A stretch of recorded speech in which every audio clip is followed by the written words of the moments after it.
Сәлеметсіздер ме, құрметті салық төлеушілер. Қазіргі сәтте жалпыға бірдей декларациялаудың 3-ші кезеңі өтіп жатқанына байланысты біз сіздерге 250-ші форма декларациясын е-салық азамат атты мобильді қосымшасы арқылы қалай тапсыру керек екенін көрсетеміз. Ең алдымен ұялы телефоныңызға е-салық азамат мобильді қосымшасын жүктейсіз.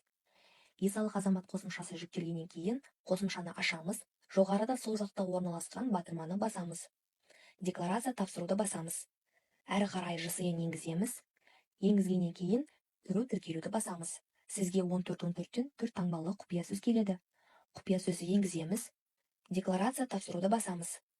250-ші форма активтері мен міндеттемелері туралы декларацияны таңдайсыз. Әрі қарай салық төлеушінің санаты басамыз. Б санатын таңдаймыз. Сізде автоматты түрде 2024 жыл шығады.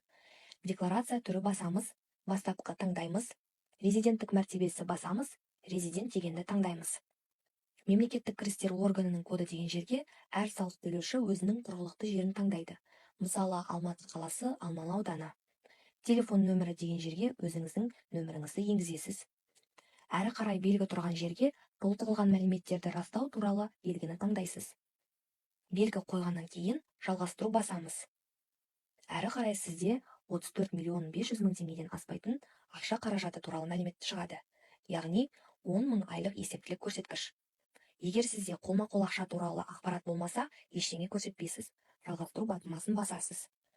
Әрі қарай Қазақстаннан тыс жерлердегі мүліктердің, көлік құралдарының, банктік шоттардың мәліметтері туралы тармақтар шығады.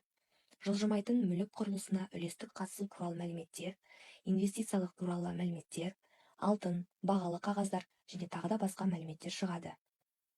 Егер аталған тізімдер сізде болмаса, жалғастыру батырмасын басамыз.